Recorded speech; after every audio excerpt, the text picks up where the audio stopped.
The rain drummed against the floor-to-ceiling windows of the Manhattan penthouse, creating a symphony that would have been soothing on any other evening. But tonight, the storm outside seemed to mirror the tension brewing within the walls of one of New York's most exclusive addresses. Lightning illuminated the city skyline in brief, brilliant flashes, casting long shadows across marble floors that gleamed like mirrors under crystal chandeliers. In just a few hours, everything would change for a man who thought he understood the world, and a woman who had spent her entire life being invisible to people like him. Before we jump back in, tell us where you're tuning in from, and if this story touches you, make sure you're subscribed, because tomorrow I've saved something extra special for you. This is the story of how a simple act of love would shatter every assumption about worth, class, and what it truly means to be wealthy. Marcus Wellington stood at his office window 42 floors above the bustling streets of Manhattan, watching the storm roll in from the Hudson River. At 38 years old, he had built an empire that most men twice his age could only dream of. His hedge fund managed billions in assets, his real estate portfolio spanned 3 continents, and his name appeared on the Forbes list year after year with monotonous predictability. The penthouse apartment behind him, worth more than most people would earn in several lifetimes, was just one of 6 homes he owned across the globe. But for all his success, Marcus felt like a stranger in his own life.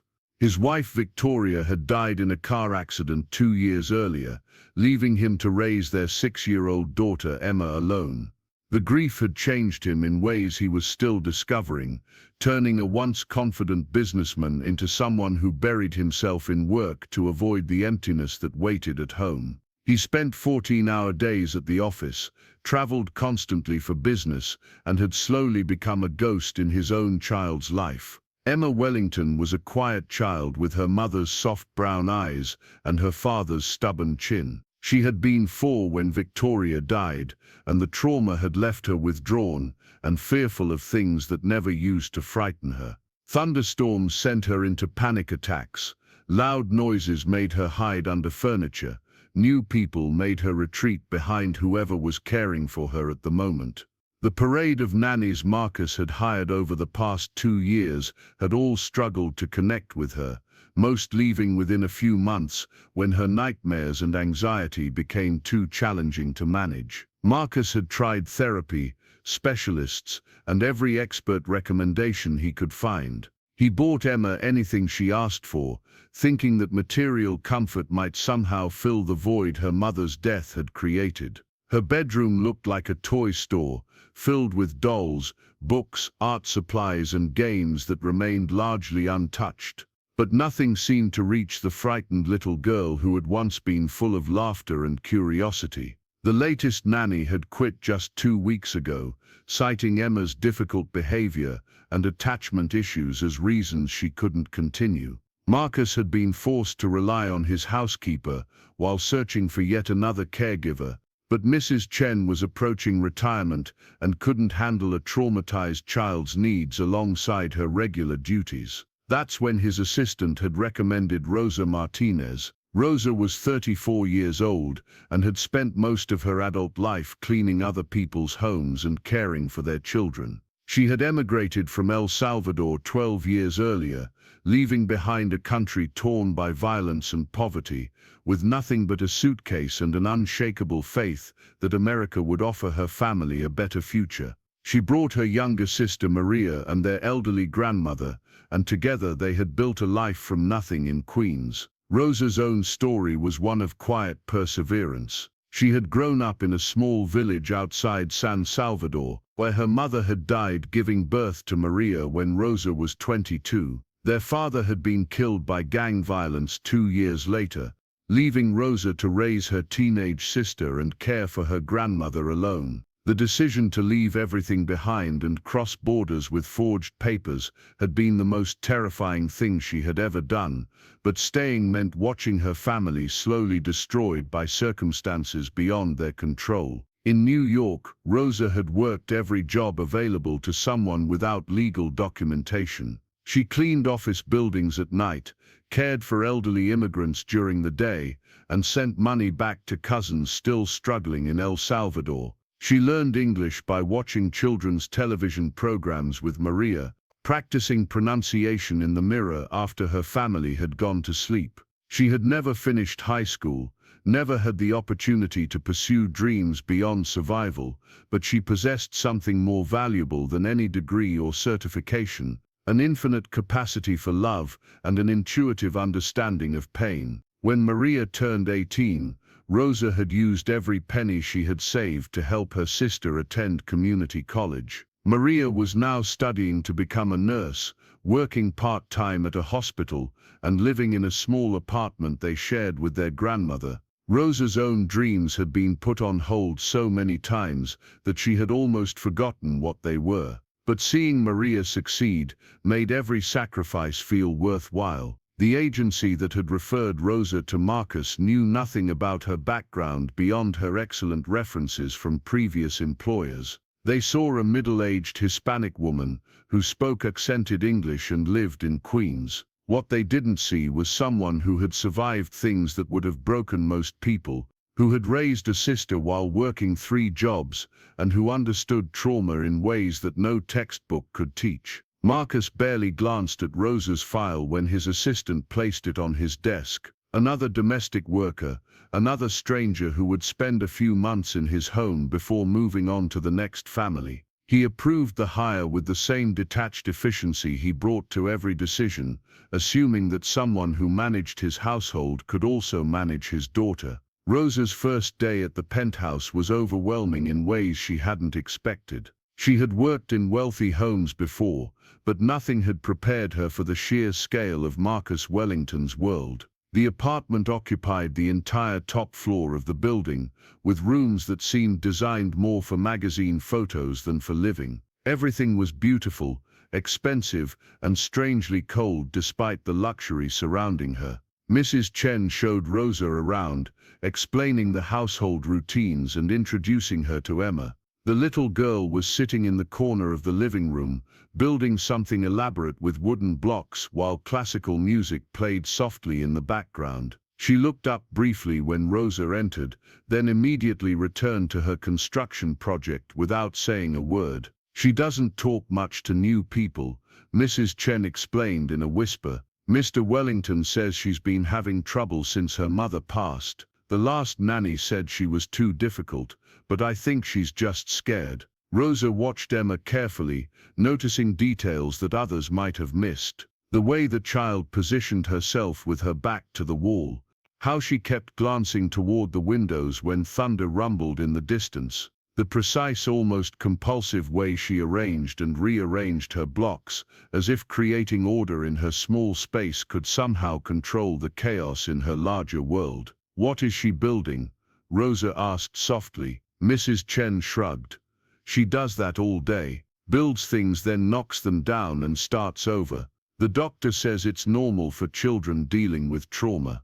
Rosa knelt down several feet away from Emma, careful not to invade her space. "That looks like a very strong wall," she said quietly in English, then repeated the observation in Spanish, not knowing if the child understood, but following an instinct to share her native language. Emma's hands paused in their careful placement of blocks. She looked up at Rosa with those serious brown eyes, studying her face as if trying to solve a puzzle. "It's a fort," Emma said finally, her voice barely above a whisper, "to keep the monsters out." Rosa's heart clenched. She recognized the fear in the child's voice because she had heard it in her own sister's voice years ago, when Maria would wake up screaming about the men who had killed their father. She knew about monsters that were real and monsters that lived in the imagination, and she understood that both could be equally terrifying to a child. "That's very smart," Rosa said, moving slightly closer but still maintaining respectful distance. "Every princess needs a good fort." "I'm not a princess," Emma replied, but there was a hint of curiosity in her tone. "No? What are you then?" Emma considered this seriously. "I'm a builder. I build things to keep people safe." The insight hit Rosa like lightning. This child wasn't playing. She was protecting herself the only way she knew how. Every wall, every barrier, every careful arrangement of blocks was an attempt to create the security that had been torn away from her when her mother died. Over the following days, Rosa established her own routines within the household. She arrived each morning at 7, prepared Emma's breakfast, and stayed until Marcus returned from work, which was rarely before 8 in the evening. Her official duties included light housekeeping, meal preparation, and childcare, but she quickly realized that Emma needed something more complex than basic supervision. The child was brilliant, Rosa discovered. She could read at a level far beyond her years, had taught herself basic mathematics by arranging her blocks in complex patterns, and possessed an almost architectural understanding of how to create stable structures. But her intelligence was coupled with an anxiety that permeated every aspect of her daily life. Emma had nightmares almost every night, waking up screaming about storms, monsters, or her mother disappearing. She refused to eat certain foods, claiming they tasted like sadness. She would only wear clothes that were soft and blue, explaining that other colors felt too loud against her skin. She required elaborate bedtime rituals that involved checking every window, every door, and every shadow before she could even consider falling asleep. Most adults found these behaviors exhausting and irrational. The previous nannies had tried to force Emma into more typical childhood patterns, insisting that she eat different foods,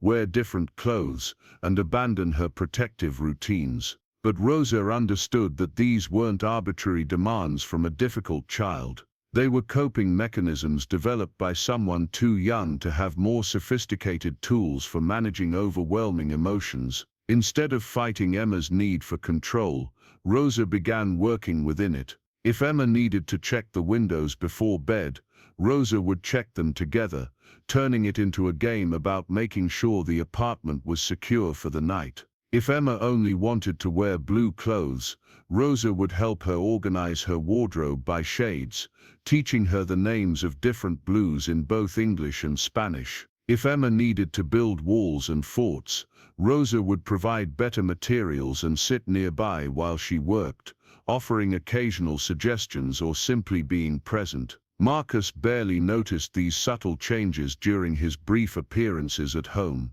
He would arrive after Emma's bedtime, review Rosa's written reports about his daughter's day, and disappear into his home office to work until the early hours of the morning. On weekends he often traveled for business, or attended social obligations that he claimed were necessary for maintaining his professional relationships. When he was home, he seemed uncomfortable around Emma, as if her grief reminded him too acutely of his own loss. Rosa began to understand that Emma wasn't the only one who had built walls after Victoria's death. Marcus had constructed barriers just as elaborate as his daughter's, though his were made of work schedules, business trips, and emotional distance rather than wooden blocks and careful routines. The breakthrough came during Rosa's third week in the Wellington household. She was preparing lunch when she heard Emma crying in the living room. Rosa hurried to find the child standing over the ruins of an elaborate fort she had been building for days.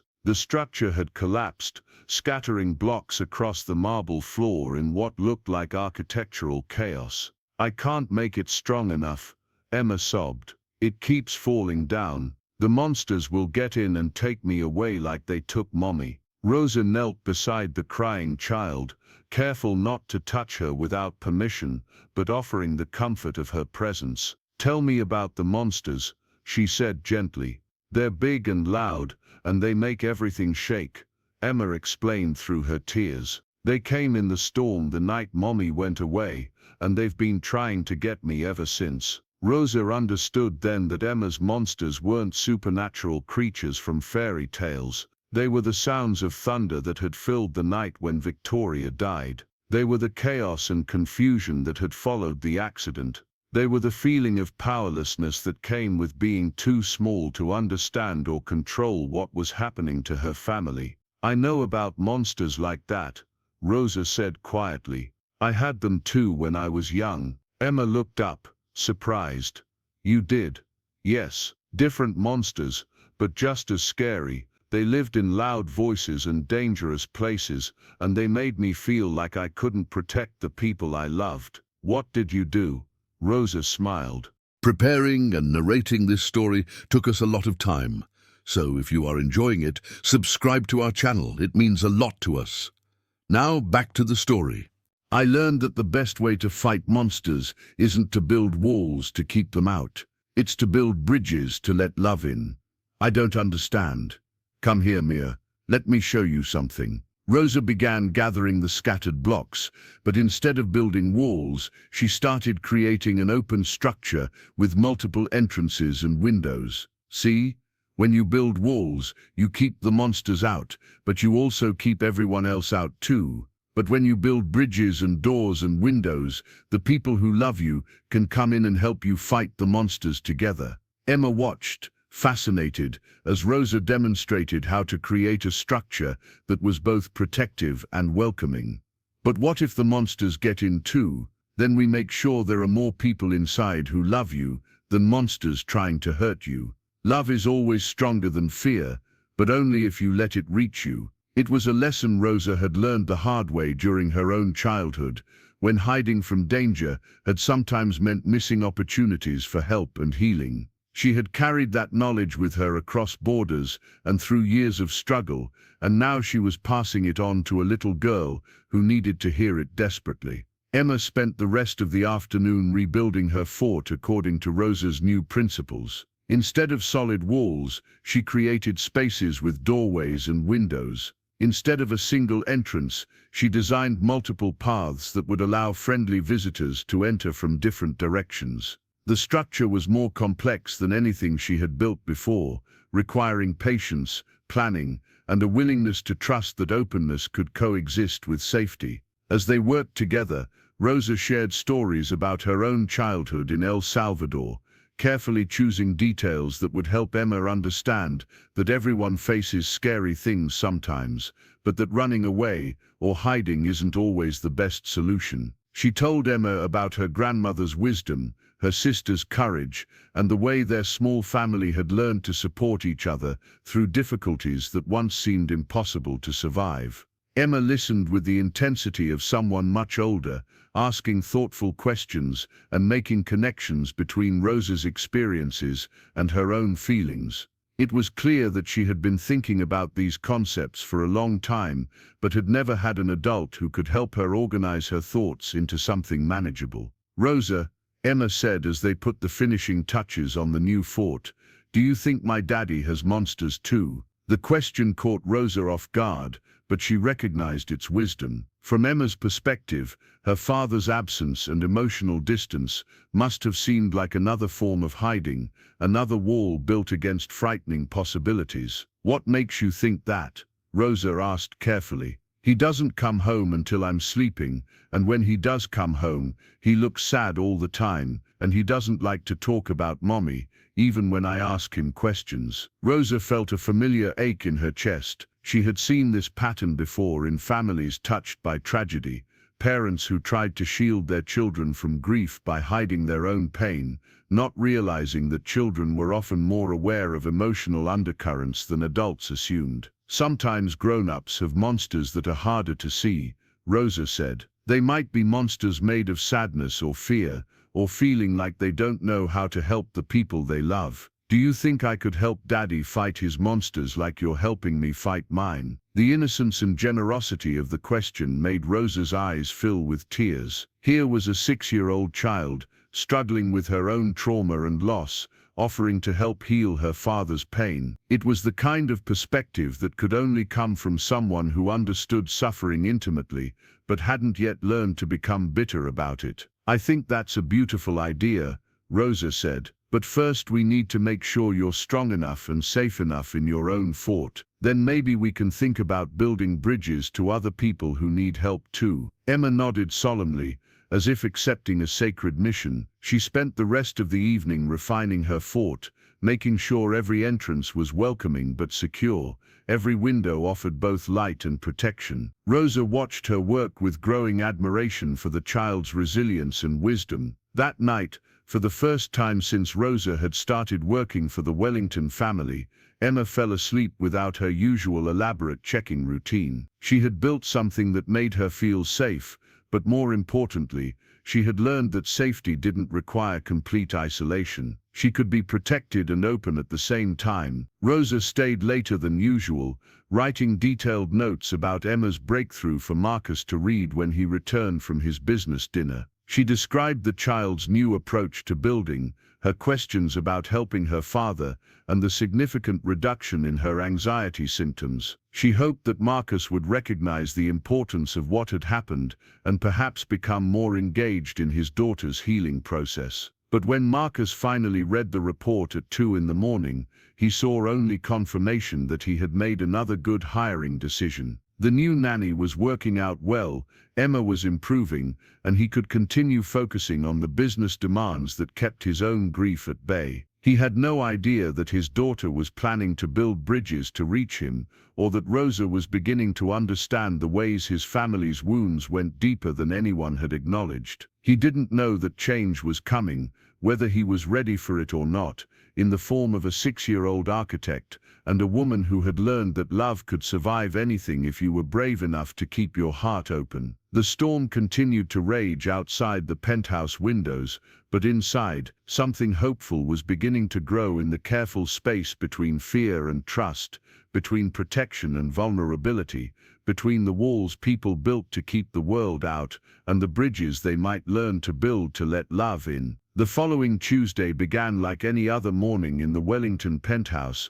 with Rosa arriving promptly at 7 to find Emma already awake and sitting by her bedroom window, watching the city come alive 42 floors below. The child had been sleeping better since their breakthrough with the fort building project, but she still preferred to wake up early and observe the world from what she considered a safe distance. "Good morning, Princesa," Rosa said softly, using the Spanish endearment that had become their special greeting. "What do you see out there today?" Emma pressed her small hand against the glass, leaving tiny fingerprints that caught the morning light. "I see all the people going to work, but they look like ants from up here. Do you think they're scared of anything?" It was the kind of profound question that Emma asked regularly now, as if Rosa's presence had given her permission to voice the philosophical wonderings that had been building up inside her mind. Rosa had learned to take these questions seriously, understanding that they were Emma's way of trying to make sense of a world that had proven to be more dangerous and unpredictable than she had originally believed. "I think everyone is scared of something," Rosa replied, settling into the small chair beside Emma's window seat. "The difference is what we do with our fear. Some people let it make them smaller, and some people let it make them braver. Which kind am I? What do you think?" Emma considered this with the gravity of someone much older. "I used to be the first kind, but I think I'm learning to be the second kind." Rosa smiled, marveling at the child's capacity for self-reflection. Over the past 2 weeks, Emma had continued refining her fort-building techniques, but more importantly, she had begun applying the same principles to other areas of her life. She was eating new foods again, trying different colored clothes, and even asking Rosa to invite Mrs. Chen to see her latest architectural creations. The transformation wasn't complete or linear. Emma still had difficult days when the monsters felt too close and the world seemed too overwhelming. But she was developing tools for managing those moments instead of simply enduring them, and she was learning to accept help instead of retreating into complete isolation. Marcus, however, remained largely unaware of his daughter's progress. His work schedule had become even more demanding as his hedge fund navigated a series of complex international deals. He left for the office before Emma woke up and returned long after she had gone to bed, communicating with Rosa primarily through brief notes and electronic messages that focused on practical matters rather than emotional developments. Rosa had tried several times to engage him in more substantive conversations about Emma's needs and growth, but Marcus seemed uncomfortable with discussions that ventured beyond logistics and scheduling. He approved Rosa's requests for art supplies and building materials for Emma without question, but he showed no curiosity about how these tools were being used or what they might reveal about his daughter's inner world. The crisis began with something as simple as a weather forecast. Rosa was preparing Emma's breakfast when the morning news announced that a severe thunderstorm system was approaching the New York metropolitan area. The meteorologist predicted high winds, heavy rain, and the possibility of power outages throughout the evening hours. For most families, this would have been routine information requiring minimal preparation. For Emma, it was a trigger that activated every anxiety and trauma response she had been working so hard to overcome. "Turn it off," Emma said sharply, her voice cutting through the cheerful chatter of the television weather report. "Turn it off right now." Rosa immediately reached for the remote, but the damage was already done. Emma's face had gone pale, and her hands were trembling as she gripped the edge of the kitchen counter. The progress they had made over the previous weeks seemed to evaporate in an instant, replaced by the raw terror that Rosa had first witnessed when she arrived at the penthouse. "It's okay, Mia," Rosa said gently, moving toward Emma but stopping when the child stepped backward. "It's just a storm. We're safe up here." "No, we're not," Emma whispered, her eyes wide with panic. "They're coming back. The monsters are coming back, and they're going to take me away like they took Mommy." Rosa's heart ached as she watched Emma retreat into the trauma that had shaped so much of her young life. The child's connection between thunderstorms and her mother's death wasn't irrational. Victoria Wellington had indeed died in a car accident during a severe storm 2 years earlier. For Emma, the sound of thunder and the sight of lightning weren't just weather phenomena. They were harbingers of loss, chaos, and the terrifying unpredictability of a world that could steal away everything she loved without warning. "Emma, look at me," Rosa said, crouching down to the child's eye level, but maintaining the respectful distance she had learned was crucial during these moments. "You're not the same little girl you were when your mama died. You're stronger now. You have tools now. You have people who love you now." But Emma was already spiraling into the kind of panic attack that had sent previous nannies searching for new employment. She began pacing around the kitchen, her breathing rapid and shallow, her hands fluttering nervously as she touched every surface within reach as if trying to anchor herself to something solid and reliable. "I need to build walls," Emma said urgently. "Big walls, strong walls. I need to keep them out." Rosa watched with growing concern as Emma abandoned her breakfast and ran toward the living room where her building supplies were stored. But instead of creating the open bridge-filled structures they had been working on together, Emma began frantically constructing the kind of solid, impenetrable barriers she had built during her first weeks with Rosa. "Emma, remember what we learned about bridges," Rosa said, following the child but careful not to crowd her. "Remember how we decided that love is stronger when we let it reach us?" "That was stupid," Emma replied, her voice sharp with fear and frustration. "Love doesn't protect people. Love makes you weak. Love makes you sad when people go away." The words hit Rosa like physical blows, not because they were cruel, but because they revealed the depth of Emma's confusion about the relationship between love and safety. The child was reverting to an earlier understanding of protection,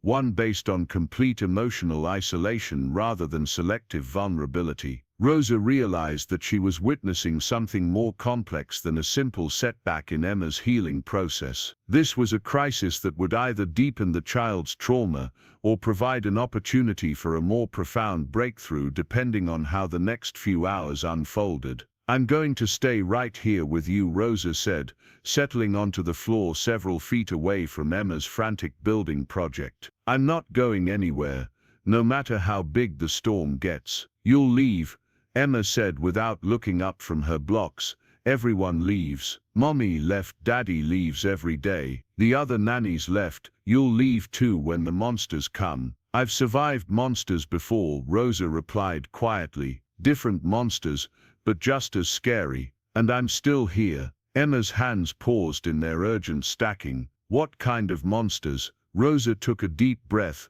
understanding that this moment required more honesty than she had previously shared with the child. Monsters that made loud noises in the night and hurt people I loved. Monsters that made me leave my home and everyone I knew. Monsters that made me feel like I was never safe anywhere. Did you build walls to keep them out? At first, yes. I built walls made of silence and secrets and staying away from other people.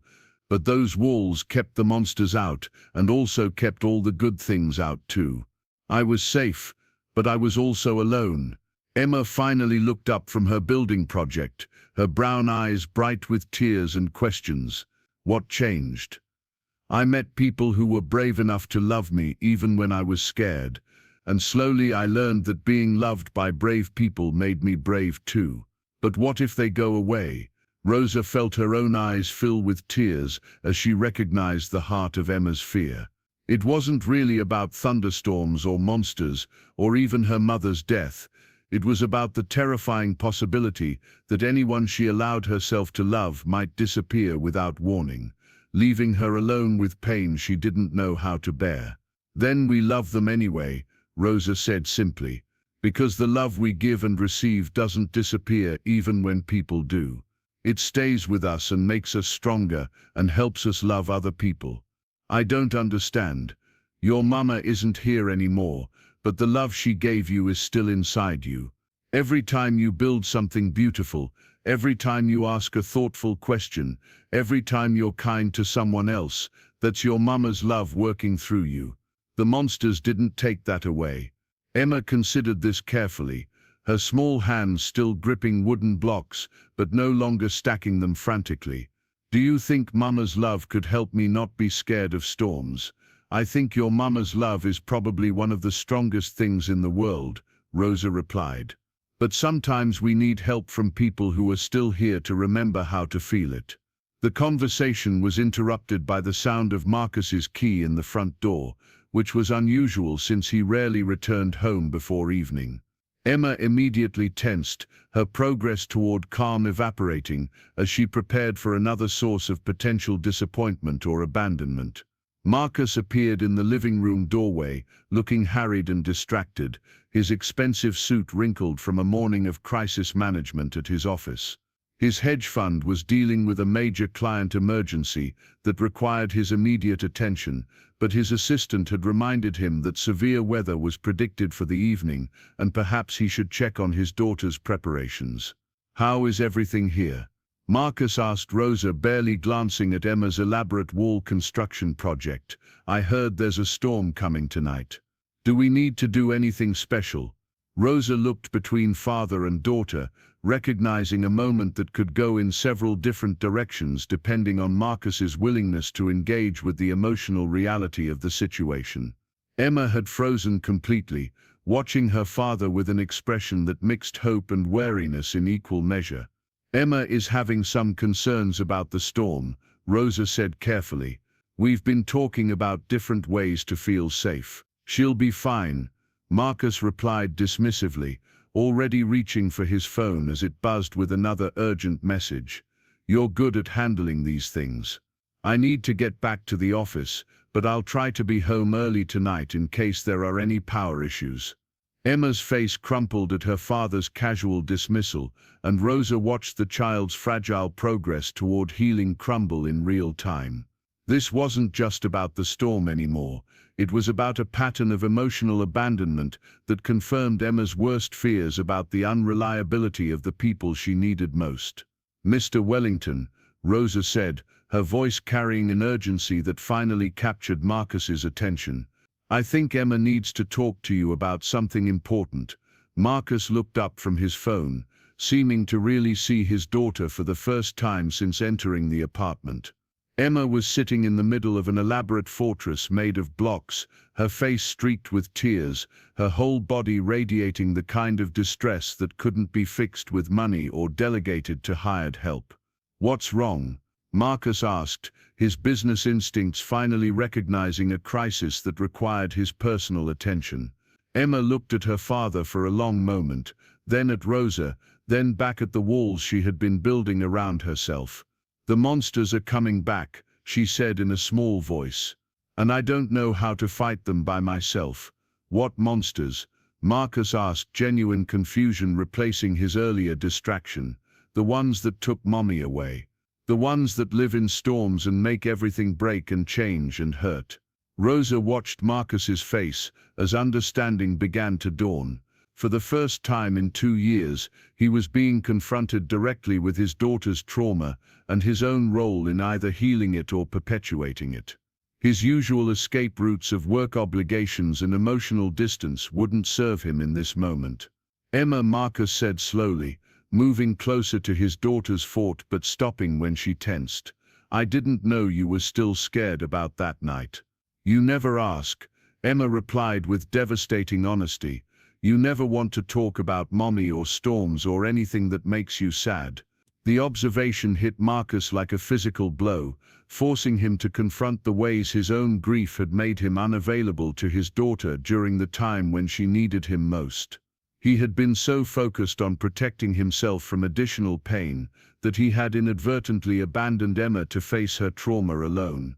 "I thought if we didn't talk about sad things, you wouldn't have to feel sad," Marcus said, his voice rough with emotion he had been suppressing for months. "But I feel sad anyway," Emma replied, "and scared, and lonely, and I don't know how to make it stop." Rosa watched the conversation unfold with a mixture of hope and anxiety, understanding that this moment of honesty between father and daughter could either begin a process of healing or cause additional wounds if it wasn't handled carefully. Marcus was clearly struggling with emotions he hadn't allowed himself to experience fully, while Emma was taking enormous risks by expressing needs that had been dismissed or ignored in the past. "What do you need from me?" Marcus asked, the question emerging from some place deeper than his usual problem-solving approach to parenting. Emma looked at her father with surprise, as if she hadn't expected him to ask for her input. "I need you to not leave when things get scary.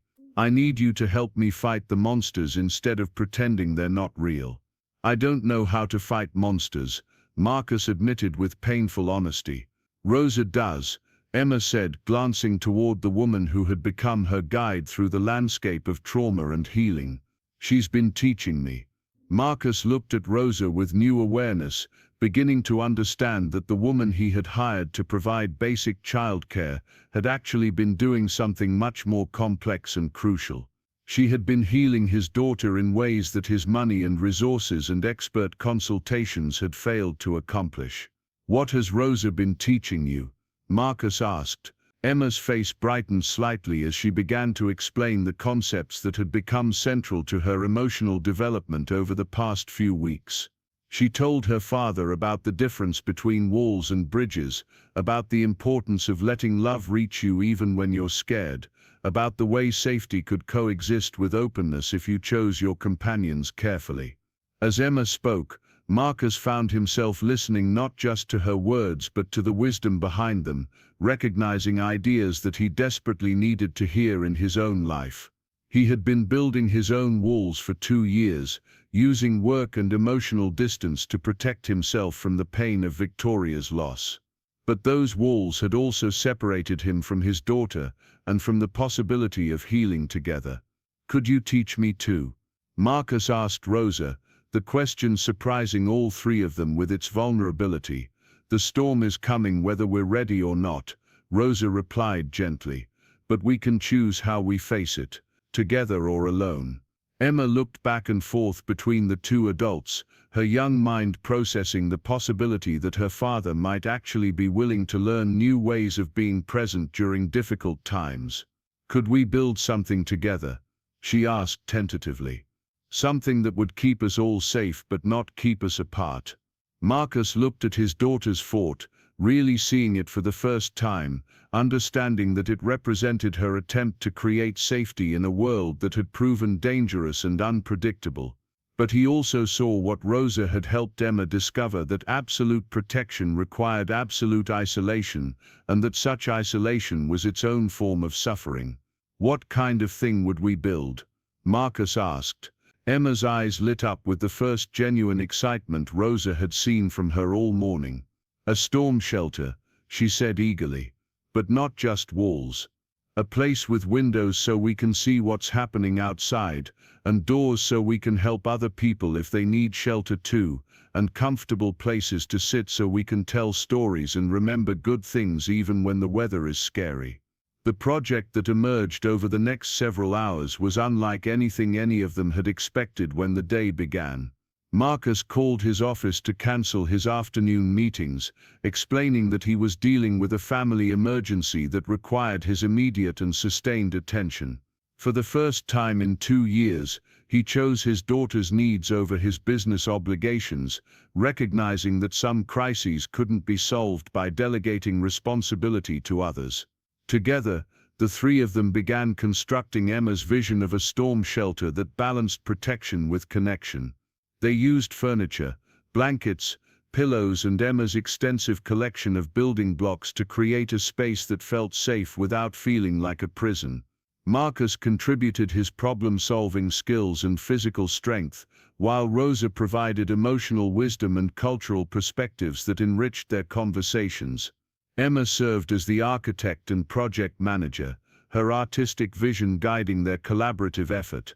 As they worked, they talked about storms both literal and metaphorical.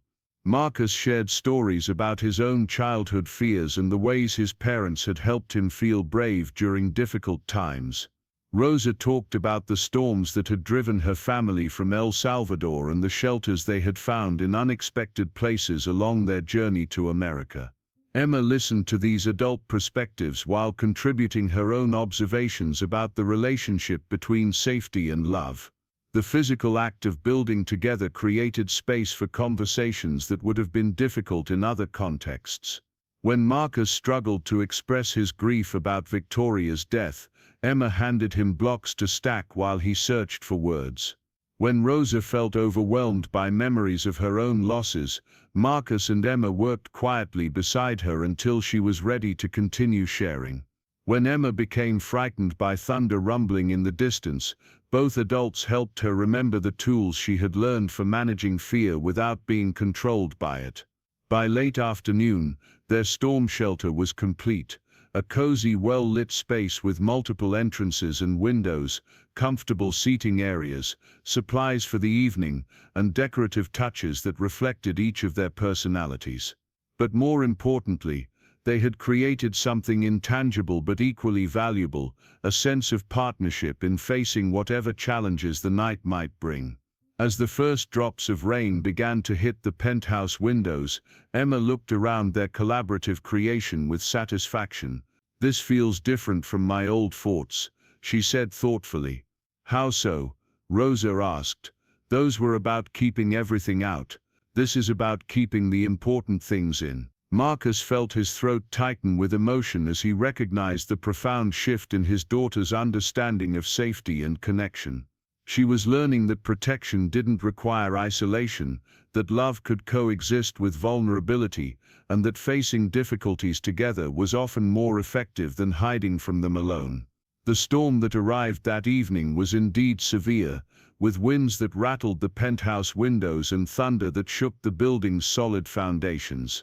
But inside their shelter, Marcus and Emma and Rosa weathered the night together, telling stories, playing games, and creating new memories that would replace Emma's associations between storms and loss. For the first time since Victoria's death, Marcus stayed present during his daughter's moment of fear instead of retreating into work or emotional distance. For the first time since her mother's accident, Emma allowed herself to be comforted by her father's presence instead of relying entirely on her own protective strategies. And Rosa, who had spent most of her adult life caring for other people's families while her own remained fractured by distance and circumstance, experienced the profound satisfaction of helping to heal wounds that had seemed beyond repair. When morning came and the storm had passed, their shelter remained intact, but more importantly, so did their newly discovered ability to face difficulties as a team rather than as isolated individuals managing separate fears. The crisis had ended, but the transformation it had catalyzed was just beginning. The morning sun streaming through the penthouse windows found Marcus Wellington in an unusual position. Instead of rushing to his office at dawn, he was sitting cross-legged on the living room floor, sharing breakfast with his daughter and Rosa inside the fort they had built together the night before. Emma was carefully arranging her scrambled eggs into small architectural patterns on her plate, a habit that Marcus was noticing for the first time, despite having lived with it for months.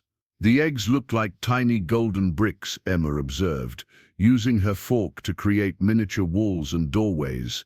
Do you think people in other countries eat building materials for breakfast too? Rosa laughed, a sound that had become more frequent since the storm shelter project had brought the family together in unexpected ways. In El Salvador, my grandmother used to make pupusas that were perfectly round like little suns. We would say they were edible coins that would bring us good fortune. Marcus found himself genuinely curious about Rosa's background for the first time since he had hired her. What other foods did your grandmother make? The question opened a floodgate of memories that Rosa had rarely shared with employers before. She told them about her grandmother's herb garden, where medicinal plants grew alongside vegetables and flowers in a careful ecosystem designed to nourish both body and spirit. She described the way her grandmother would teach cooking by having Rosa smell and taste ingredients rather than measuring them precisely, trusting intuition over precision. Abuela always said that food made with love tastes different from food made with obligation, Rosa explained. She could tell when someone was cooking angry or sad, and she would send them outside to work in the garden until their heart was quiet again. Emma listened with fascination, her breakfast forgotten as she absorbed these glimpses into a culture and family structure entirely different from her own privileged but emotionally sparse upbringing. Could you teach me to cook like your grandmother? I think your grandmother would have loved that idea, Rosa replied. She believed that cooking was a way of taking care of people even when you couldn't solve their bigger problems. Marcus felt a strange tightness in his chest as he recognized the deeper implications of Rosa's stories. While he had been providing his daughter with every material advantage money could buy, Rosa had been offering something infinitely more valuable, the kind of cultural wisdom and emotional intelligence that couldn't be purchased or delegated. The realization that he had been essentially absent from his daughter's emotional education was both humbling and galvanizing. He had built a financial empire by recognizing valuable opportunities that others missed, but he had completely overlooked the treasure trove of learning and healing happening in his own home under Rosa's quiet guidance. Rosa, Marcus said carefully, I need to ask you something, and I want you to be completely honest with me. Rosa looked up from her coffee, sensing the seriousness in his tone. Emma continued eating, but Marcus could tell she was listening intently to their conversation. How long have you known that I was failing as a father? The directness of the question caught Rosa off guard. In her experience, wealthy employers rarely invited such candid feedback about their personal lives, and she had learned to navigate around family dysfunction rather than addressing it directly. Mr. Wellington, Rosa began diplomatically. Marcus, he interrupted.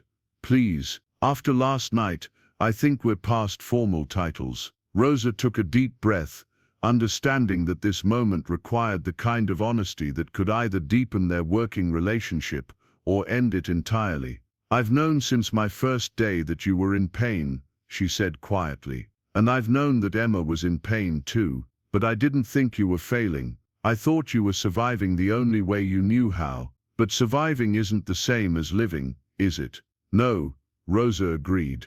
It's not. Emma had stopped eating entirely now, her fork suspended halfway to her mouth as she processed this conversation between the two adults who had become most important to her daily life. Daddy, she said tentatively, are you going to start living instead of just surviving? The question, posed with a 6-year-old's characteristic directness, hit Marcus with the force of a revelation. He realized that his daughter had been observing and analyzing his emotional state with the same careful attention she brought to her architectural projects. She understood more about his grief and avoidance than he had given her credit for. I want to, Marcus replied honestly, but I'm not sure I remember how. Emma considered this seriously, then climbed out of the fort and disappeared into her bedroom. She returned moments later carrying a wooden box that Marcus recognized as one of Victoria's jewelry containers, though he hadn't seen it since his wife's death. "Mama left us instructions," Emma announced, settling back into the fort with the box clutched protectively against her chest. Marcus felt his breath catch. "What do you mean, instructions?" "After the accident, when you were sleeping a lot and crying, Mrs. Chen helped me pack Mama's things. But Mama had left me a letter in her jewelry box.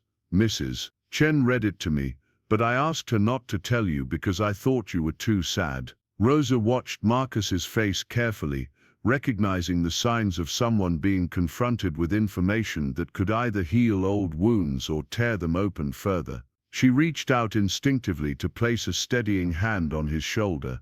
"What did the letter say?" Marcus asked, his voice barely above a whisper. Emma opened the wooden box with reverent care, revealing a folded piece of paper nestled among the jewelry that Victoria had worn daily. "She wrote it when she was pregnant with me, but she said it was for both of us to read if anything ever happened to her." Marcus realized that his wife had possessed a wisdom about mortality and preparation that he had never fully appreciated during their marriage. Victoria had grown up in a family touched by early loss, and she had understood the importance of leaving guidance for those who would continue living after she was gone. With trembling hands, Emma unfolded the letter and began to read aloud in her careful, precise voice. "My dearest Marcus and Emma, if you are reading this, it means I am no longer with you in the way I want to be. I know this will be the hardest thing you have ever faced, and I wish I could be there to help you through it.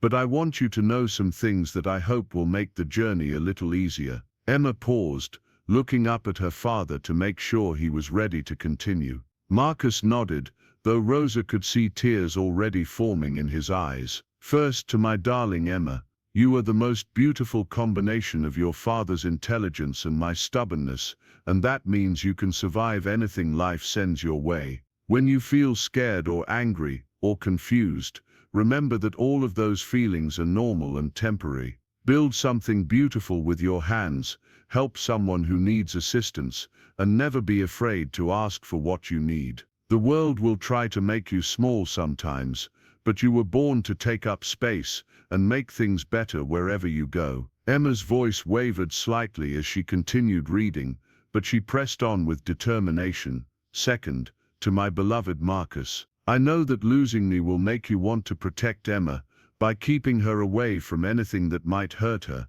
But safety isn't the absence of risk. It's the presence of love, wisdom, and community. Don't let your fear of losing her prevent you from truly knowing her. She will need you to be curious about her thoughts, patient with her feelings, and brave enough to show her your own imperfections." Marcus was crying openly now, but he gestured for Emma to continue. "Finally, to both of you together, grief is not something you recover from like an illness. It's something you learn to carry like a treasure that connects you to love, that continues even when the person is gone. Take care of each other, but also let other people take care of you. Find helpers and guides and friends who can offer what I cannot. And remember that the best way to honor my love is to keep loving each other and the world around you, even when it feels scary or difficult." Emma folded the letter carefully and placed it back in the jewelry box. "She also left this," she said, pulling out a simple silver bracelet engraved with a small house design. "She said it was to remind us that home isn't a place, it's the feeling you get when you're with people who love you exactly as you are." Marcus reached out to touch the bracelet, remembering the day he had given it to Victoria for their first anniversary. She had worn it every day of their marriage, and he had wondered what had happened to it after her death. Learning that she had intentionally left it for Emma as a symbol and reminder felt like receiving one final gift from his wife. "I kept it in my special box, because I was afraid if I wore it something bad would happen to it too," Emma explained. "But last night when we built the shelter together, I realized that keeping special things locked away doesn't actually protect them, it just makes them useless." Rosa marveled at the child's capacity for insight, understanding that Emma had been wrestling with profound philosophical questions about love, loss, and the relationship between protection and connection. The letter from Victoria had clearly provided a framework for thinking about these issues, but Emma had needed time and experience to understand its deeper meanings. "Can I wear it now?"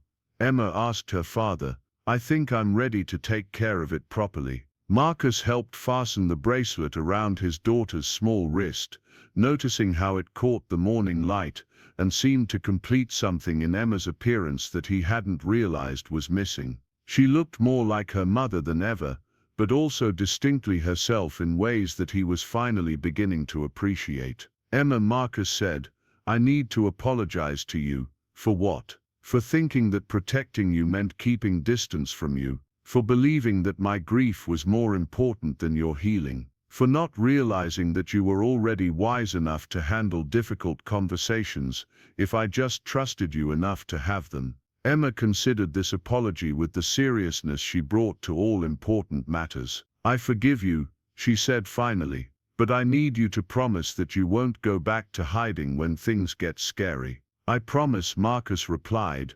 understanding that he was making a commitment that would require him to fundamentally change his approach to both parenting and living. "What about you, Rosa?" Emma asked, turning to the woman who had become central to their family's healing process. "What do you need from us?" The question caught Rosa completely off guard. In her years of working for wealthy families, she had never been asked to articulate her own needs or desires within the employment relationship. She was accustomed to being useful, efficient and invisible, adapting herself to whatever each family required without considering her own emotional investment in the outcomes. "I don't understand," Rosa said carefully. "You've been helping us learn how to be a family again," Emma explained with characteristic directness. "But we haven't been helping you with anything. That doesn't seem fair." Marcus realized that his daughter had identified something important that he had completely overlooked. While Rosa had been providing far more than basic childcare services, he had continued to treat their relationship as a simple business transaction. He had never considered what Rosa might need from them beyond her paycheck, or how their family's healing might relate to her own life experiences and aspirations. "Emma's right," Marcus said. "Rosa, you've given us so much more than we hired you to provide. What can we give you in return?" Rosa felt tears threatening as she confronted the unexpected generosity of the question. She thought about her sister Maria, studying nursing while working multiple jobs to support herself. She thought about her grandmother, aging in their small Queens apartment without adequate medical care because they couldn't afford better insurance. She thought about her own deferred dreams of education, travel, and professional development that had been sacrificed for family survival and responsibility. But she also thought about the profound satisfaction she had found in helping Emma heal, the way Marcus's transformation had reminded her of her own capacity to facilitate positive change in other people's lives, and the growing sense that her work with this family had become more meaningful than any job she had previously held. "I would like to keep learning," Rosa said slowly. "I would like to study child psychology, maybe take classes about trauma and healing. I think I could help other families if I understood more about the science behind what we've been doing together." Marcus felt something click into place in his mind, recognizing an opportunity that could benefit everyone involved while addressing needs he hadn't previously understood existed. What if we made that possible? What if continuing your education became part of your position here? "I couldn't afford classes while working full-time," Rosa replied. "And I don't have the papers that most schools require." "What if those weren't obstacles?" Marcus asked. "What if we found ways around those barriers?" Rosa looked at him with cautious hope, afraid to believe that such possibilities might actually be within reach. She had spent so many years accepting limitations and working around systemic barriers that the idea of someone actively helping to remove those obstacles seemed almost too good to be true. "Why would you do that?" Rosa asked. "Because you've helped save my family," Marcus replied simply. "And because Emma is right, it's not fair for the helping to only go in one direction." Emma clapped her hands with excitement, already imagining the possibilities that might emerge from such an arrangement. Rosa could learn new things and then teach them to us. And maybe she could help other kids who are scared like I was. Marcus began to envision a more formal role for Rosa that would utilize her natural gifts while providing her with the credentials and resources to expand her impact. He thought about the foundation work that Victoria had been passionate about before her death, focused on supporting immigrant families and children affected by trauma. Perhaps there was a way to honor his wife's memory while creating opportunities for Rosa's professional development and their family's continued healing. "Rosa," Marcus said, "what would you think about working with me to develop programs that could help other families dealing with trauma and loss? You could pursue education and training while we pilot approaches that could eventually serve many more children and parents." Rosa felt overwhelmed by the scope of what Marcus was proposing, but also energized by the possibility of turning her hard-won wisdom into tools that could benefit others facing similar challenges. She thought about all the families she had known over the years who had struggled with grief, displacement, and emotional wounds that seemed impossible to heal. "I think," Rosa said carefully, "that would be the most meaningful work I could imagine doing." Emma jumped up from the fort and wrapped her arms around both adults simultaneously, creating a spontaneous group hug that felt like a physical manifestation of the emotional bonds they had been building over the past weeks. "This feels like what Mama meant about home," Emma said, her voice muffled against Rosa's shoulder. "It's not about the apartment or the money or any of the fancy things. It's about the feeling I get when I'm with people who want to help me grow instead of just keeping me safe." Marcus understood that his daughter was articulating something profound about the difference between protective love and transformative love. For too long he had focused on shielding Emma from potential harm rather than equipping her with tools for engaging with life's inevitable challenges. Rosa had shown them both that safety could coexist with growth, that protection could enhance rather than limit possibilities for connection and learning. Over the following weeks, the changes in the Wellington household became apparent to everyone who knew the family. Marcus restructured his work schedule to be home for dinner most evenings, participating in conversations about Emma's daily discoveries and Rosa's educational planning. He arranged for Rosa to audit psychology courses at Columbia University while maintaining her position with their family, and he began exploring ways to formalize their collaborative approach to trauma-informed childcare. Emma's anxiety symptoms continued to diminish as she developed a toolkit of coping strategies that went far beyond her original wall-building techniques. She learned breathing exercises from Rosa, problem-solving approaches from Marcus, and creative expression methods that combined elements from both of their backgrounds. More importantly, she learned that asking for help was a sign of strength rather than weakness, and that healing was an ongoing process rather than a destination. Rosa flourished in ways that surprised even her. The combination of meaningful work, educational opportunities, and genuine appreciation from the Wellington family gave her a sense of purpose and possibility that she had never experienced before. She maintained close contact with her sister and grandmother, while also building new relationships with classmates and colleagues who shared her passion for helping children heal from trauma. The fort that Emma had originally built as a barrier against monsters evolved into something entirely different. Instead of walls designed to keep dangers out, Emma began creating elaborate architectural projects that brought people together. She designed community spaces for her dolls, bridges that connected different areas of the apartment, and gathering places where she could share stories and snacks with Mrs. Chen, Rosa, and her father. Marcus discovered that being present for his daughter's emotional development was far more rewarding than he had anticipated. Emma's questions and observations challenged him to think more deeply about his own values and assumptions, while her resilience and creativity inspired him to approach his business ventures with greater attention to their human impact. The foundation that emerged from their collaboration became a model for trauma-informed family support services, offering resources for children dealing with grief and loss, while also providing training and education for caregivers like Rosa, who possessed natural healing abilities but lacked formal credentials. Marcus contributed financial resources and business expertise.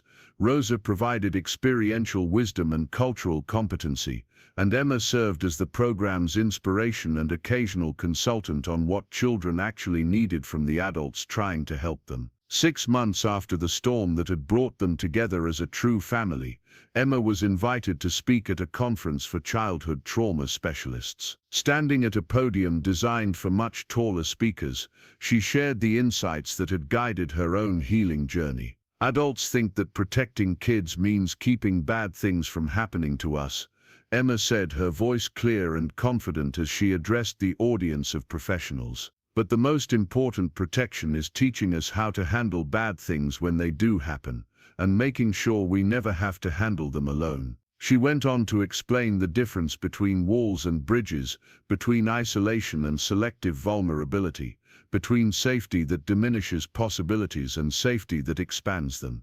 The concepts that Rosa had introduced and Marcus had learned to embrace had become Emma's own philosophy for navigating a world that could be both wonderful and dangerous. The best fort isn't one that keeps everything out, Emma concluded. It's one that keeps the right things in and gives you a safe place to rest before you go out and explore more of the world. Marcus watched his daughter from the audience, marveling at her transformation from a terrified, withdrawn child to a confident young person capable of teaching adults about resilience and healing. Rosa sat beside him, taking notes for her own presentation later in the conference, her notebook filled with observations about the intersection of cultural wisdom and psychological research. After Emma's presentation, a woman approached Marcus in the conference corridor. She was a social worker from California who had been implementing trauma-informed practices in her own agency, and she wanted to learn more about their family's journey. "Your daughter is remarkable," the woman said. "But what strikes me most is how she talks about the adults in her life. It's clear that she feels genuinely supported rather than just supervised." Marcus nodded, understanding that the woman was identifying something that had taken him far too long to recognize himself. The difference was learning that supporting her meant changing ourselves, not just changing our approach to her problems. "And your wife's letter, how much did that influence your family's healing process?" Marcus smiled, thinking about the silver bracelet that Emma still wore every day, and the wooden jewelry box that had become a centerpiece in their living room, holding not just Victoria's letter, but also new treasures that represented their ongoing journey together. "Victoria gave us permission to grieve and grow at the same time," Marcus replied. "But Rosa gave us the tools to actually do it." The woman nodded thoughtfully. "It sounds like you discovered that healing trauma isn't just about individual therapy. It's about creating communities where people can be vulnerable and supported simultaneously." "Exactly," Marcus agreed. "And it's about recognizing that the people who help us heal often need healing opportunities themselves." As the conference day ended and Marcus, Rosa and Emma prepared to return to New York, Emma made an announcement that surprised both adults. "I want to build something new when we get home," she said as they settled into their airplane seats. "What kind of something?" Rosa asked. "A welcome center," Emma replied. "A place where new kids who are scared can come and learn about building bridges instead of walls. A place where grown-ups can learn how to help without taking over." Marcus realized that his daughter was proposing to expand their healing work in ways that could benefit many more families struggling with trauma and loss. The idea excited him not just as a business opportunity, but as a chance to honor Victoria's memory while continuing to build the kind of family and community connections that had saved them all. "Tell us more about this welcome center," Marcus said, pulling out his phone to take notes as Emma began describing her vision in detail. As the plane lifted off from the conference city and headed home to New York, Emma outlined plans for a space that would combine her architectural creativity, Rosa's cultural wisdom, and Marcus's resources and organizational skills. It would be a place where children could play and learn while their parents received support and education. It would honor the memory of Victoria Wellington, while creating new possibilities for families facing similar challenges. Rosa listened to Emma's enthusiastic planning while watching the landscape disappear beneath the clouds, thinking about her grandmother's teaching that healing happens in circles rather than straight lines. The pain they had all carried was still present in their lives, but it had been transformed into something generative rather than destructive. Marcus found himself imagining possibilities he never would have considered 2 years earlier, when his primary goal had been simply surviving each day without falling apart completely. Now he was contemplating ways to turn their family's healing journey into resources for others, creating meaning from loss and community from isolation. Emma continued describing her welcome center until she fell asleep against the airplane window, her silver bracelet catching the afternoon light as her hand rested on the notebook where she had been sketching architectural plans. She dreamed of buildings with strong foundations and open doorways, spaces designed for both safety and connection, communities where children and adults could learn together about the difference between surviving and thriving. The story of the Wellington family's transformation would continue long beyond this airplane ride, as they worked together to build the kind of world they wished had existed during their darkest moments. They had learned that wealth could be measured in many different ways, and that the most valuable inheritance wasn't money or property, but the capacity to love bravely despite inevitable loss. In the end, Marcus had indeed found his maid building a fort around his scared daughter. But what had amazed him wasn't just Rosa's protective instincts or creative problem-solving. What had amazed him was discovering that healing was possible when people were willing to transform walls into bridges, fear into wisdom, and individual survival into collective growth. The fort had been just the beginning. 5 years had passed since the night Marcus Wellington first truly saw his daughter building something extraordinary. The penthouse that had once felt like a museum of expensive isolation now buzzed with the energy of purposeful activity. Emma, now 11 years old, stood before a wall-sized architectural drawing, explaining her latest design to a group of visiting educators and social workers who had come to study their revolutionary approach to childhood trauma recovery. The curved entrance isn't just about aesthetics, Emma said, pointing to her detailed sketches with the confidence of someone who had spent years refining her vision. When children arrive feeling scared or angry, straight lines can feel aggressive. Curves invite people forward instead of making them feel confronted. The visitors scribbled notes as Emma continued her presentation, describing how each element of their welcome center had been designed based on insights gathered from hundreds of families who had participated in their programs. What had begun as a child's instinctive response to trauma had evolved into a sophisticated methodology for creating healing environments. Marcus watched from the back of the room, still amazed by his daughter's ability to translate emotional concepts into practical design solutions. Emma had inherited his analytical mind and her mother's intuitive wisdom, but she had developed something uniquely her own, the capacity to bridge different worlds of experience and create spaces where healing could flourish. Rosa entered quietly, carrying a tray of coffee for their guests and wearing the professional attire that marked her new role as Director of Family Services for the Wellington Foundation. Her doctoral dissertation on culturally responsive trauma intervention had been completed the previous year,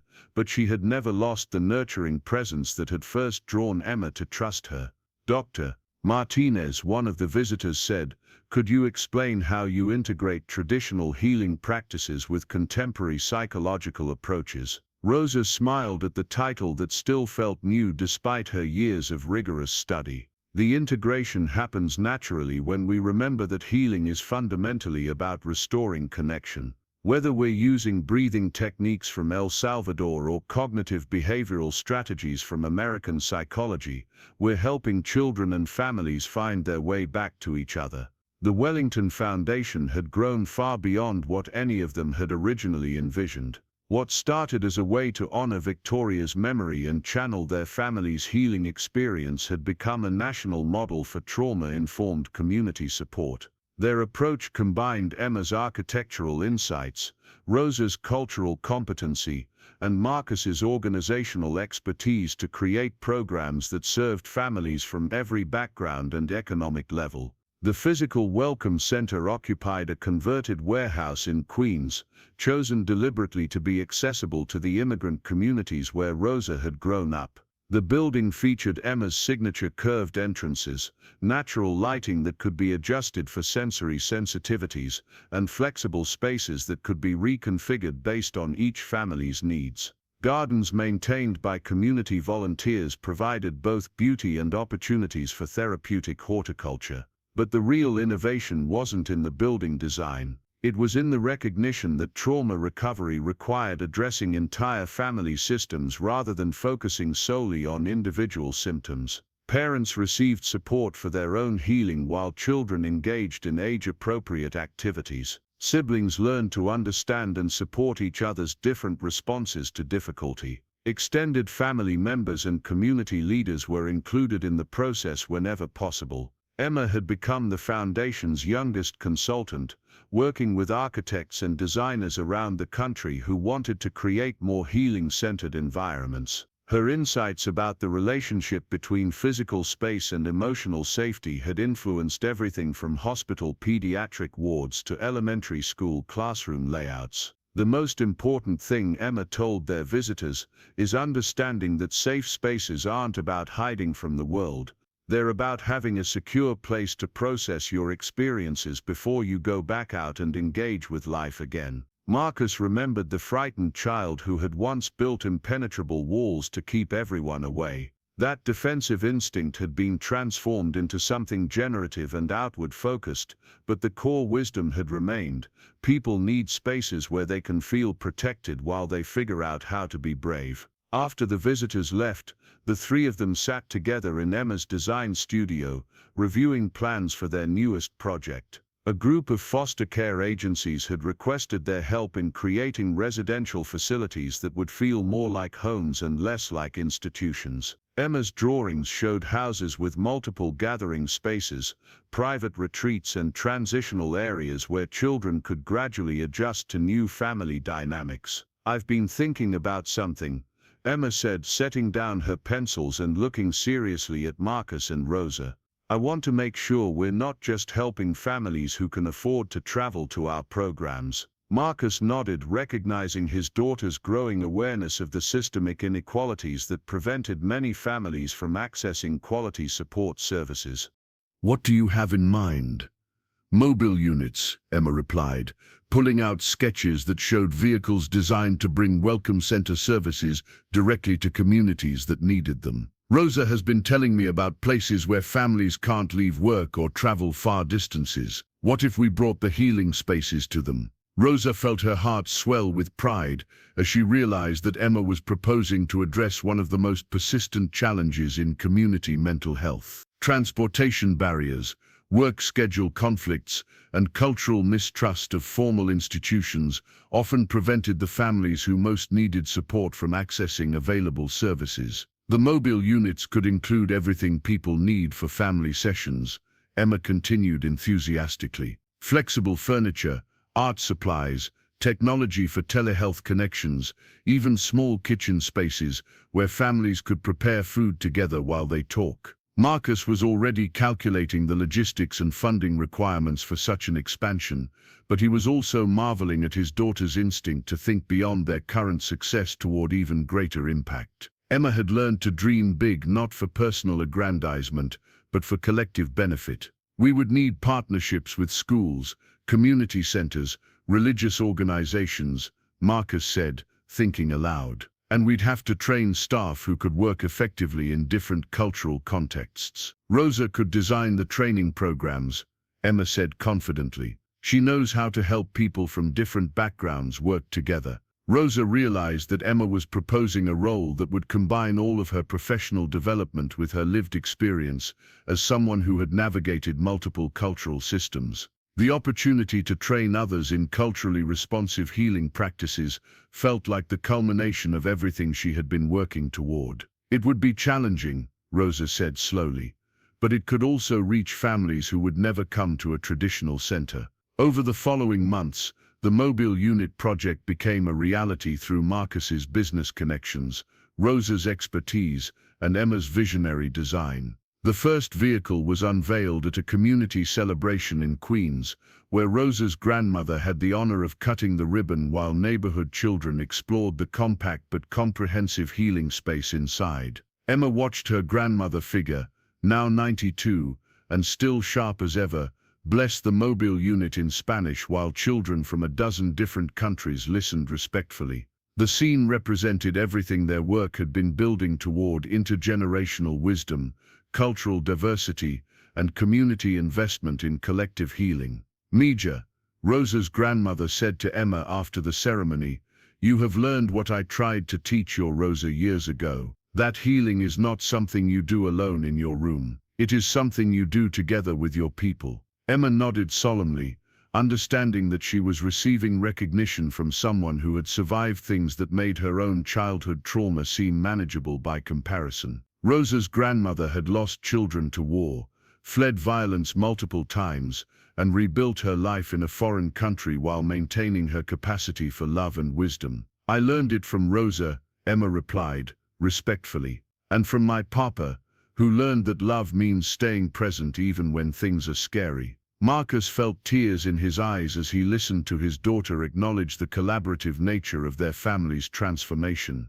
Emma had never forgotten that her healing had been supported by multiple people who had chosen to invest in her well-being, rather than simply managing her symptoms. The mobile units proved even more successful than they had anticipated. Families who had never accessed formal mental health services found themselves engaging in therapeutic activities because the context felt approachable and culturally relevant. Children who struggled in traditional therapy settings flourished when they could work with art materials, while their parents participated in support groups in adjacent spaces. Emma began traveling with the mobile units occasionally, not as a therapist but as a peer educator who could help other children understand that trauma recovery was possible. Her presentations were different from her professional conference talks.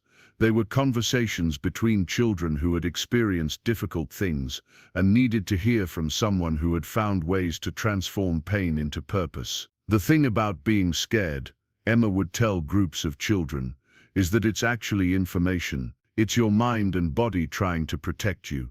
But sometimes the protection gets stuck in the own position, and you need help learning how to turn it off when you're actually safe." Marcus observed these interactions with continuing amazement at his daughter's natural ability to communicate complex concepts in accessible language. Emma had developed her own therapeutic voice, one that combined professional knowledge with lived experience and genuine empathy for others facing similar struggles. Rosa often worked alongside Emma during these community visits, providing clinical expertise while learning from Emma's intuitive understanding of what children needed to hear. Their partnership had evolved into something that transcended their original roles as caregiver and child.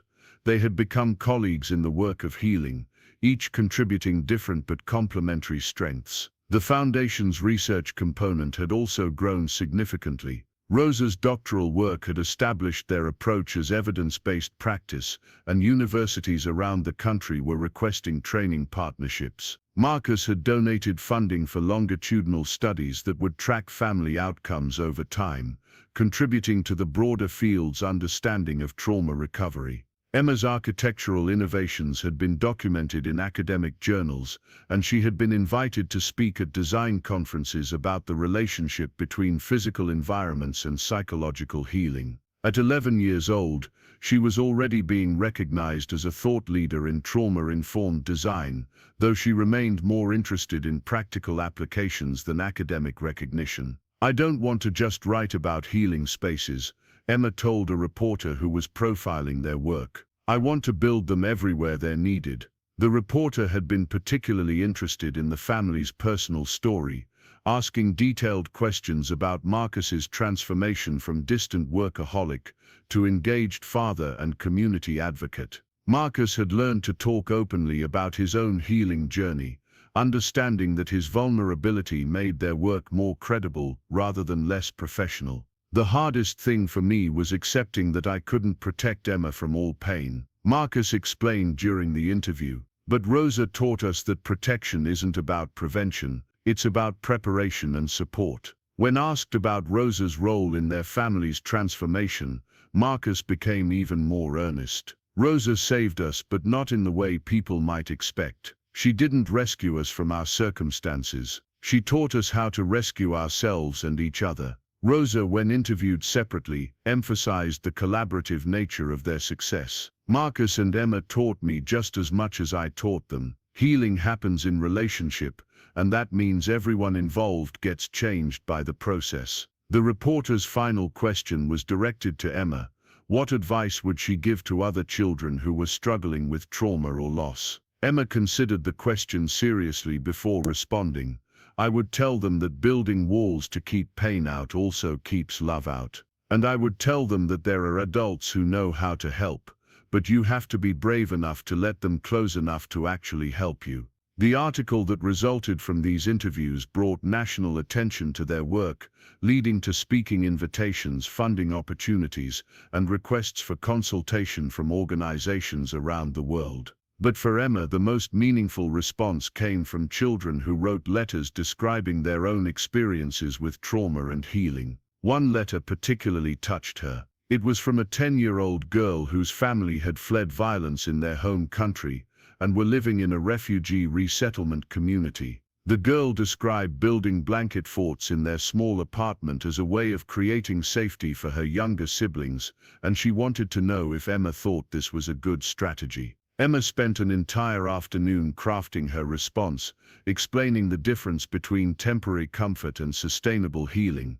while validating the girl's protective instincts. She included architectural drawings showing how blanket forts could be modified to include windows and multiple entrances, transforming them from hiding places into gathering spaces. Your instinct to protect your siblings shows how much love you carry, Emma wrote. Now you can learn how to use that love to help all of you grow stronger together. Marcus and Rosa read Emma's letter before it was sent, both moved by her ability to offer hope and practical guidance without minimizing the reality of the family's challenges. Emma had learned to hold complexity in ways that many adults struggled with, acknowledging difficulty while maintaining faith in the possibility of positive change. The conversation about the letter led to the Foundation's next major initiative, an international program designed to support refugee families during the resettlement process. Emma's architectural expertise would be crucial in designing temporary housing that felt more like homes than institutional facilities, while Rosa's experience as an immigrant would inform culturally responsive programming. Marcus committed significant foundation resources to the project, understanding that their work had global relevance and that their healing model could be adapted to serve families facing different types of trauma in various cultural contexts. The initiative would require partnerships with government agencies, international organizations, and community groups, but it felt like a natural evolution of everything they had been building. Emma threw herself into the planning process with characteristic intensity, researching refugee experiences and interviewing families about their needs and preferences. She learned about the specific challenges of cultural transition, language barriers, and the complex grief that came with leaving everything familiar behind. "It's different from my kind of trauma," Emma told Marcus and Rosa after attending a community meeting with recently resettled families, "but the core feelings are similar.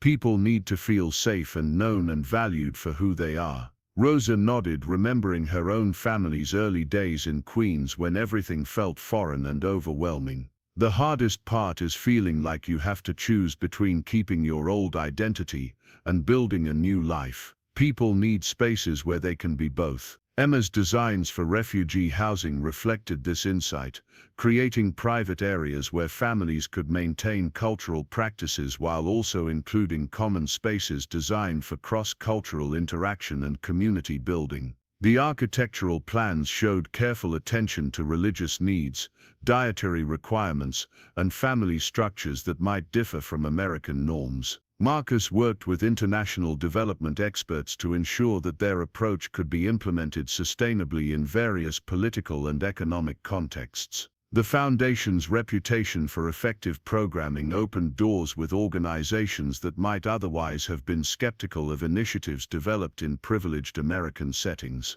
As their work expanded internationally, Emma began corresponding with children from around the world who were dealing with displacement, war trauma, and family separation. Her letters became a form of peer support that transcended cultural and linguistic boundaries, connecting young people who shared the experience of rebuilding safety after overwhelming loss. Dear Emma, one letter from a Syrian refugee child began, "I heard that you know about being scared and learning to be brave. I want to build something that will make my baby sister feel safe, but I don't know what materials to use." Emma's responses always included both emotional support and practical suggestions, drawings that could be adapted using whatever materials were available locally. She had learned to think creatively about resource limitations while maintaining focus on the underlying principles of trauma-informed design. The correspondence with international children also deepened Emma's understanding of privilege and systemic inequality.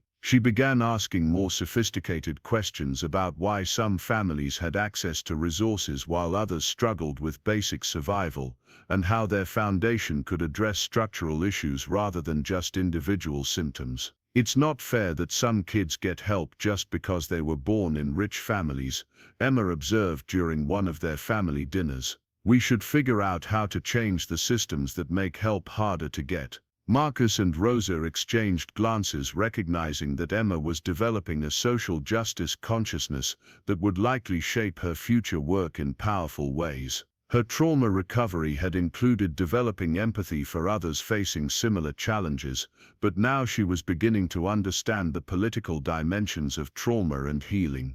"What kind of system changes do you think would make the biggest difference?" Rosa asked, genuinely curious about Emma's perspective. Emma had clearly been thinking about this question extensively. Every school should have spaces designed for kids who are having hard times. Every neighborhood should have family support programs. And every country should help people who have to leave dangerous places instead of making them prove they deserve safety. Marcus realized that his daughter was articulating a vision for social change that went far beyond their current foundation work. Emma was imagining a world where trauma-informed care was embedded in all institutions rather than provided as specialized intervention for families in crisis. "Those are big changes," Marcus said. "How do you think we could start working toward them?" "One building at a time," Emma replied with a grin. "And one family at a time. But also by teaching other people how to build better spaces and support each other better." The conversation inspired the Foundation's next phase of development, a training institute that would prepare professionals from various fields to implement trauma-informed practices in their existing roles. Teachers, social workers, healthcare providers, architects, and community leaders could all benefit from understanding how to create environments and relationships that supported healing rather than inadvertently perpetuating harm. Emma insisted that the training institute include presentations by children and families who had experienced their programs, ensuring that professional education remained grounded in lived experience rather than abstract theory. Her own role evolved to include curriculum development, facility design, and coordination between different stakeholder groups. At 11 years old, Emma had become one of the youngest recognized experts in trauma-informed design, but more importantly, she had maintained the curiosity and compassion that made her work meaningful rather than merely impressive. She continued building elaborate architectural projects at home, but now they were prototypes for real-world applications rather than defensive responses to overwhelming fear. The silver bracelet that had once belonged to her mother remained a constant presence on Emma's wrist, but its meaning had evolved over the years. Instead of representing loss and the fragility of love, it had become a symbol of continuity and the ways that love could transcend physical presence. Marcus often watched Emma work and marveled at how completely she had transformed their family's understanding of wealth, success, and purpose. The financial empire he had built provided resources for their foundation work, but Emma had taught him that true richness came from using those resources to create opportunities for healing and connection. Rosa had achieved professional recognition that surpassed anything she had imagined possible during her early years in America, but she never forgot that her most important work remained the daily practice of helping children and families find their way back to each other after trauma had pulled them apart. On quiet evenings, the three of them would still gather in the living room where Emma had once built her first protective walls. Now the space contained architectural models, research papers, and correspondence from families around the world, but it maintained the feeling of safety and collaboration that had made their healing possible. "Do you remember?" Emma would ask sometimes, "when I thought the only way to be safe was to keep everyone out." Marcus and Rosa always nodded, understanding that Emma's question was both a reflection on how far they had all traveled and a reminder of how easily fear could overwhelm hope if people didn't have adequate support during difficult times. Their story had become a testament to the possibility of transformation, but also to the work required to maintain healing in a world that continued to generate new forms of trauma and loss. Emma's architectural legacy would outlive all of them, creating spaces where future generations of children could learn the difference between protection and isolation, between safety and love. Up next, you've got two more standout stories right on your screen. If this one hit the mark, you won't want to pass these up. Just click and check them out.